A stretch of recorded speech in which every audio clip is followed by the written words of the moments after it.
Hey Noah, how's it going? Pretty good. How are you? Thanks for having me on. Appreciate you. So today I'm joined by Noah Adelstein. He runs international growth at Rippling. He's been at Rippling for 3 years. An interesting fact, he was the first marketing team member on the ground in Australia, and now that team's grown to he's 80 or something like that. Yeah, yeah. When I got down to Australia at the beginning of 2024, I think we were like 10 or 15 people, and the team down there's now 70, 80, something like that. Tremendous growth. And you also are the host of your own podcast. If you go ahead and plug your podcast. Yeah, I run a podcast called The GTM Engineer that's all about the rising trend of GTM engineering, which I think we'll get into, and I interview a lot of folks in kind of tangential spaces of GTM engineering, growth, marketing, RevOps, etc. Cool. So I can read in between the lines a little bit with your title, Head of International Growth, and then you run international growth, sorry, and then you were in Australia. But what does that actually mean? What is under your remit? What are your kind of key metrics or targets that you try to hit? Yeah, so at Rippling on the growth team, we're generally responsible for driving qualified demos for the sales org. And so we look at it and say, okay, we have like a slightly longer sales cycle, selling up market, to larger businesses. And so it'd be great if we could look at revenue, but it's just going to be too long until we actually see that. And so we come up with sort of proxies of, average win rates and deal sizes to then say, here are the qualified demo targets that we actually need to hit to feed the sales org. And then my team is responsible for hitting those targets across what we call high intent form fill channels, but basically anything that's sort of like direct to demo, driving interest. And so that's paid ads, cold email, direct mail, website optimization, etc. So you run a podcast called The Go-to-Market Engineer, the GTM Engineer. But what you described, I've often worked with partners who have demand generation titles. Do you see the role of demand gen changing quite a bit in partnership with these GTM engineers? Like, where does that frontier move with these new emerging roles? Yeah, so I think every business defines these things differently. Like some people would call a lot of what I do demand gen, some people would call it growth. At Rippling specifically, we have a separate demand gen team that's focused on driving what we call engagement. MQLs are engagement against prospects. And so these are things like events, PR, webinars, ebooks, etc. Things that, are about like building long-term audience and less about only driving people like straight to demo with a kind of purely transactional motion. I think in general, I would sort of define like the work that my team does as probably 25% GTM engineering and 75% quote unquote like transactional growth. And and in some places maybe that's called demand gen. That's interesting. So, when I've worked with my partners on the marketing side of the house, I've often seen a close collaboration with sellers. And I think it's a lot of the reason why, revenue operations exist is to make sure that those interlocks, those conversations happen. Um, I'm curious about, how you partner with the sales team. And then there's this misperception that marketing is all about delivering pipeline for sales, right? But when in fact, I think there's much more than that. It's not a subservient function to sales. I'd love for you to, maybe dive into those two different themes. Yeah, so I think most of what I have to say on this is specific to B2B SaaS or any business that has like both SDRs actually like handling leads and then AEs trying to close the deals. And so on the SDR side of the house, I think when I got to Australia, it was like kind of the most clear. I had a given budget, I had targets I had to hit. I was watching the lead numbers on dashboards every day, and the lead numbers might be steady and our demos are going down. And at Rippling, we have a principle called go and see, which is just about like really going and building a kind of like very qualitative point of view about what's happening on the ground. And so I just kind of built this muscle of like every day, every week, every month, going and looking at the actual leads that are coming in, looking at the comments that the SDRs are leaving on leads.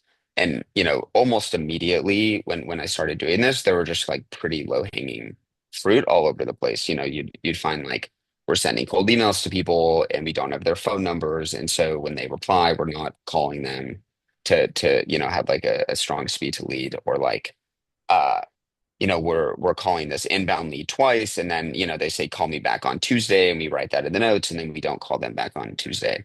And so I think like as a person in a role spending a lot of money, or effort driving hand raisers, it's easy to sort of like step back and just look at the overall dashboards, especially when the metrics overall look healthy. But usually if you actually like go look at the actual leads and what's happening on the ground, there are like a number of areas of opportunity.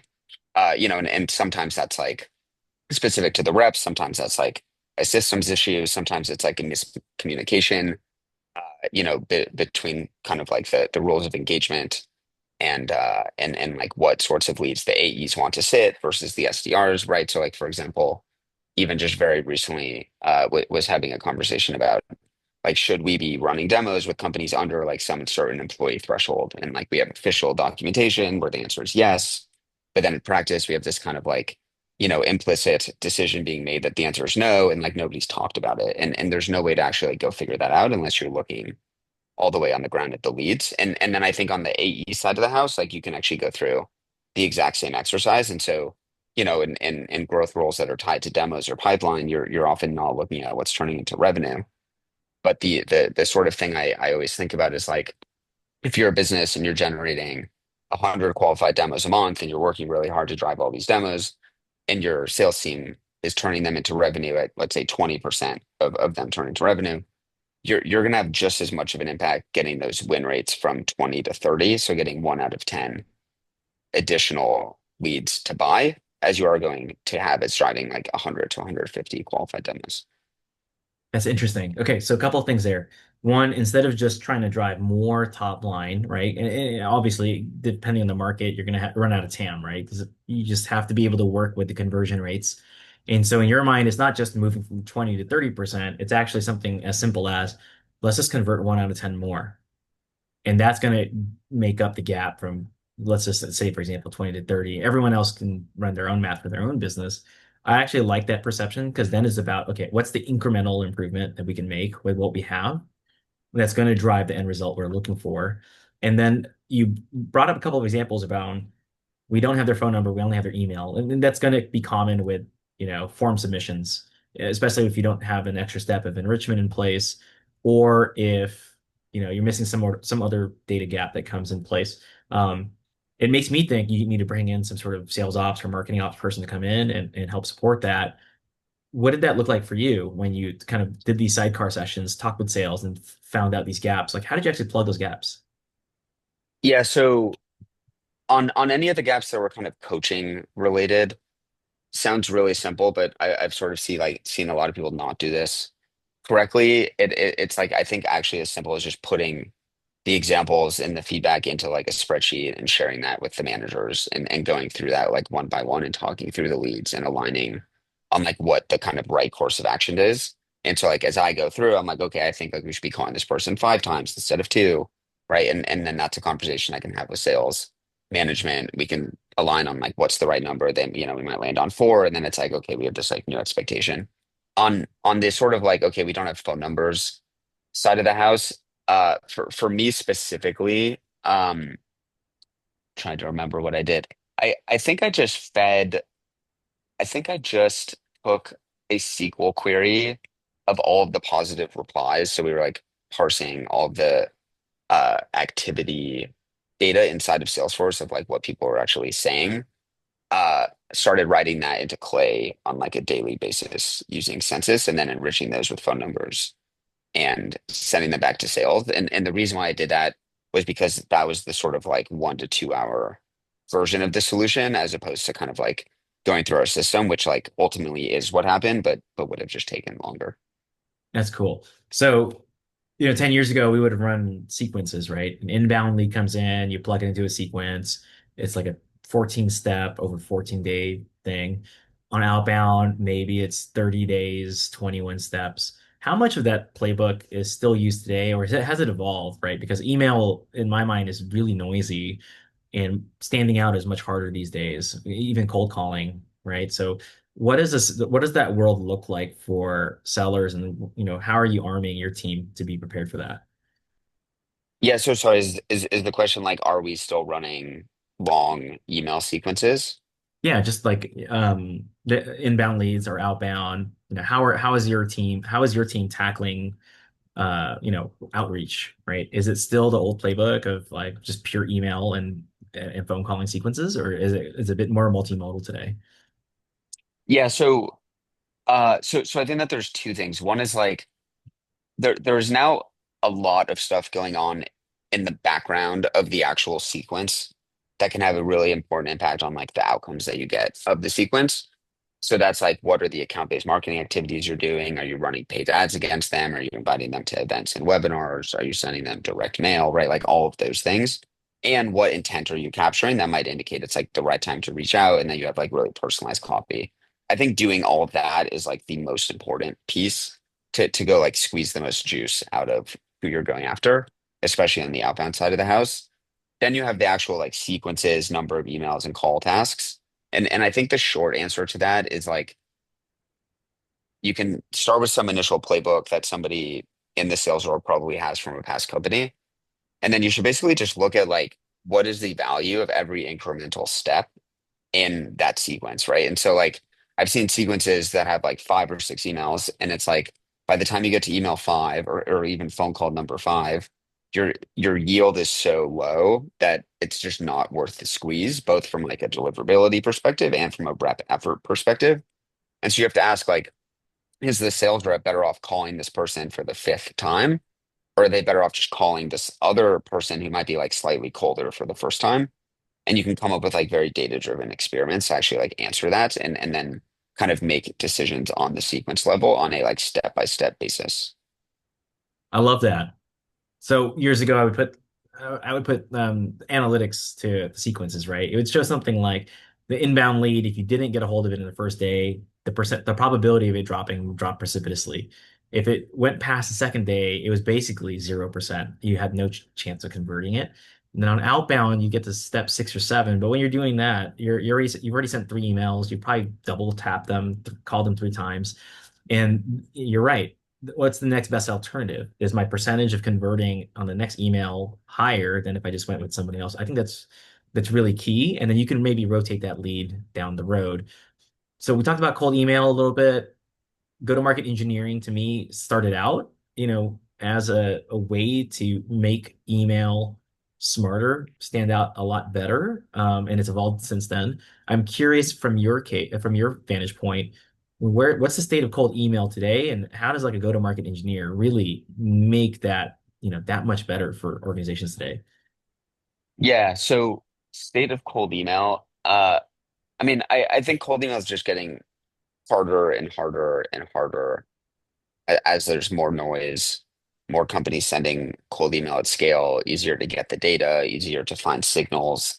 The kind of competition is ramping up, but I think what is possible is also increasing extremely quickly, where it's like, someone who I interviewed on my podcast and follow along with his name is Patrick Spikalski, and he created a video of creating like custom lovable apps in your cold outbound, right? Where you're sending like one-to-one example apps to prospects of things that might be valuable to them. And so it's like what's possible today is way different than what's possible before.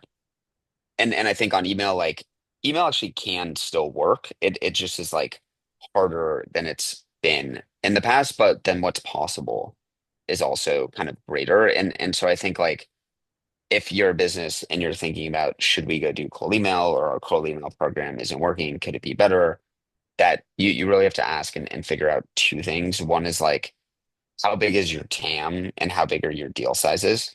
So I've talked to companies who, maybe have like a target market of like 10,000 or 20,000 people and are not selling particularly large items. And it's like at that level, if you kind of do, a conversion rate of like, let's say 1 out of 500 of the people you email turns into a qualified demo, the math just doesn't back into it actually like making a ton of sense to do.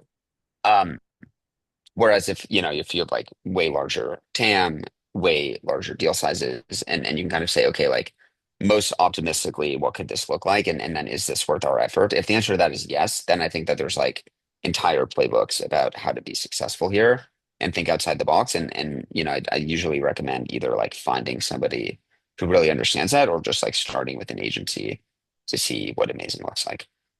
That immediately thinks of I think of a segmentation pyramid. You have a B2C at the bottom, and then you have a B2B to C, above that, and a B2B. The SMB, the very small, the micro business, strikes me as probably good candidates. Um, would you say with the ACV that it's, positively related or negatively related? So the smaller the deal size, the more amenable for cold email, or the higher the deal size, not more amenable. Like which is it? Yeah, I think the higher the deal size, the better off you are, because breaking through into the inbox and getting somebody to actually reply is just like really, really hard. And so if the upside of doing that is like $1,000, right, then it's just like probably not nearly as worth it. Whereas if the upside of doing that is like $50,000, then it's like each lead or qualified demo that you get ends up being worth so much more. And and unless you can basically scale across like everybody, you're just going to be like constrained on the number of people you can actually reach out to. So that assumes that email is being sent out with these tools. I've seen the process where it's drafted and then you require a human in the loop to review it. When you think about those two schemas, do you think one is in fashion more than the other? Because I've worked with a few folks who are scared to death about having any tool send out on behalf of the sales rep without human eyes reviewing the material before it goes out. Yeah. Yeah, so I think that so I think a couple things. One is um you can write a lot of emails where a human is actually looking at it and writing the copy, but it's just like at scale or it's tokenized. I think your question is more like about AI writing the emails, is that right? That's right. Yeah, so when AI writes the emails, I think like that just requires like a separate, really diligent QA process that, we could get into the details of my thoughts on that if you're interested. But I think in general, there's probably like a little bit of overweighting towards like humans having to read every email. Like, I've worked with like a lot of really amazing salespeople over my time, and no offense to them, but I think like generally the thing that they spike at is not writing emails, right? It's like building relationships, and then it's sales leaders. It's maybe like thinking really strategically about how to kind of like grow the business. But I think like one person or like a really strong AI prompt probably is going to write a better email than like the average SDR who's like trying to send hundreds of them a day. It's not definitely not the case in every scenario, but my strong bet would be like on average, a sort of well-prompted AI will win, assuming you have like a good QA process. So I would love to hear your thoughts, right? In the old days, I used to write like a Mad Lib email structure, and we would have a carousel of content from which to select from. So that way, the messages were varied, and when they went out, we would just A/B test whether it was the subject line or the body that resonated best. With the AI prompts, do you think that's super powered or supercharged using that type of structure, or do you think the prompts should have a different type of structure to it to have most of the highest effect? Yeah, my view on this is like AI is most effective when writing very specific snippets as opposed to entire emails. And the reason I say that is because for the most part, the way that you describe your business is probably not going to change very much. Like if you have like one sentence in an email to tell somebody what your business does and why they should care, my general sense is like you should just like make sure that that sentence is amazing and then use that in every email you send versus having the AI sort of like adapt it on these like small marginal, differences of like individual words.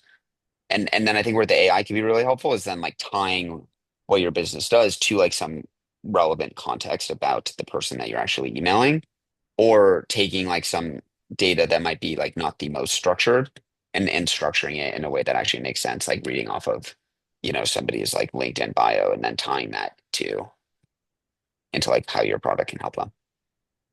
One other topic I wanted to dive into with you is, you talked about the partnership in marketing and sales. We dived quite a bit into cold outbound. Where do you think teams leave money on the table these days? Yeah, I mean, I think it's generally across just like all of these parts of the funnel that don't have like a very clear and distinct owner.